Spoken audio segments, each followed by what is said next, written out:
Okay, so why do we have teeth? Can you think of a good reason other than we actually are going to chew the food? Turns out that we do have teeth for biting, and we also have teeth for kind of grinding or chewing. And the main reason we would want to chew stuff is because we want to keep it in the mouth for a longer period rather than a shorter period. And the reason we'd want to do that is twofold. We want to chew the food so that it gets into small particles as possible. And ideally, if we get really, really small particles, i.e. liquid, then the digestion is going to happen much more easily. But the second reason we want to chew the food is because the saliva juices that are released by activating the salivary glands through chewing actually contain the digestive juices themselves. And it wasn't really until May last year, May 2013, that I really realised this. I was actually in talking to a bunch of students. I've been flown in to do some emergency stuff in an academy in the UK, and I started talking to them about this idea of digestion, and it hit me like a ton of bricks. Oh my goodness, of course we should chew our food, because that's how we activate the salivary glands and how we get the enzymes that are in the saliva to actually start operating.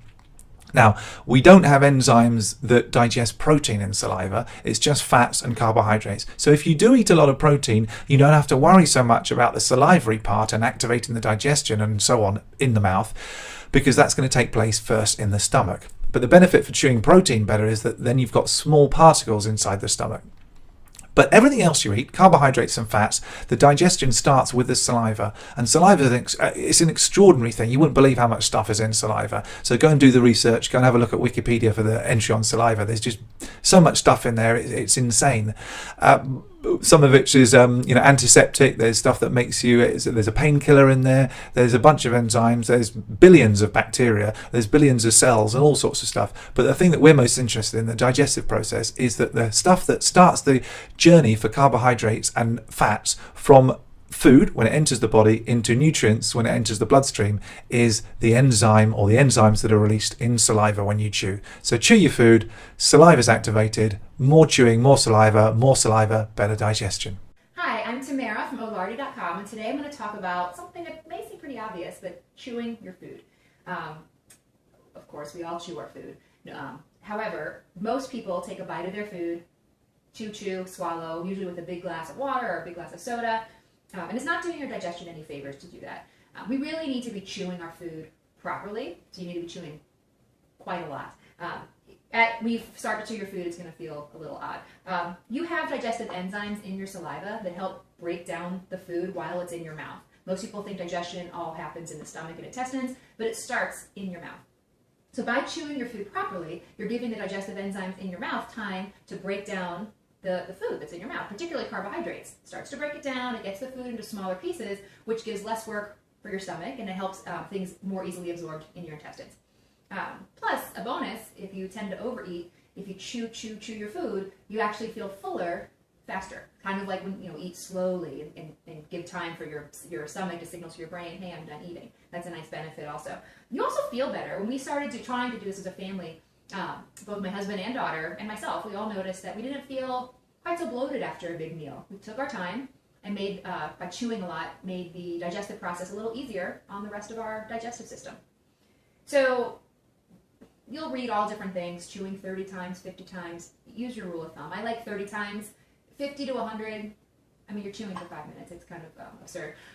Something like pasta or something really squishy, clearly you're not going to be able to chew it 30 times, so it's going to liquefy in your mouth.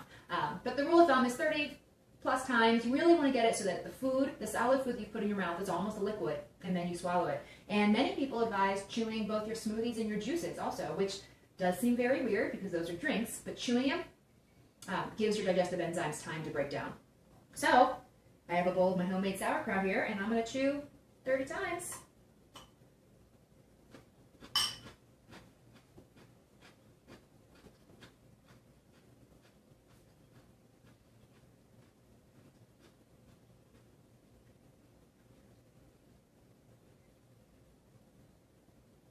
There you go. I might have lost count. I don't know. I might have done more than 30. But it seems like it takes forever. But if you can, even with one meal a day, try to incorporate chewing your food, you will start to notice your digestion will be much better. Thanks, and chew your food. The primary functions of the digestive system are the breakdown of food, called digestion, and absorption of nutrients. Digestion begins in the mouth, where the teeth break food into smaller particles during mastication. Salivary glands located near the oral cavity secrete saliva, which begins chemical digestion and keeps the food moist. As food is swallowed, the soft palate blocks the upper pharynx to prevent food from entering the nasal cavity, and multiple voluntary muscles in the face, neck, and tongue contract, pushing food particles through the pharynx. The food passes over the epiglottis, which prevents food entry into the respiratory system, and then into the esophagus, which connects the pharynx to the stomach. The one-way movement of the food mass, now called a bolus, is controlled by wave-like involuntary muscle contractions. This movement is known as peristalsis. The bolus now enters the stomach. Folds in the stomach wall, called rugae, allow for expansion as the stomach fills. Stomach cells secrete hydrochloric acid, pepsinogen, and various regulatory hormones that chemically digest the bolus.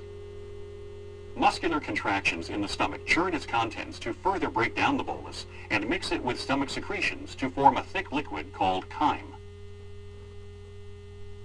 Chyme exits the stomach through the pyloric sphincter and enters the small intestine, the major site of nutrient absorption.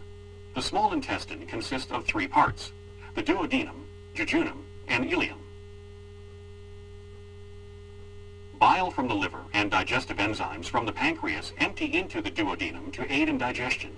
Absorbed nutrients pass from the lumen of the small intestine into blood and lymph. Chyme not absorbed in the small intestine enters the large intestine. As it passes through the cecum and ascending, transverse, descending, and sigmoid colon, water and salts are absorbed and chyme is converted into feces. The rectum stores feces until nervous stimulation initiates the defecation reflex, resulting in elimination through the anal canal.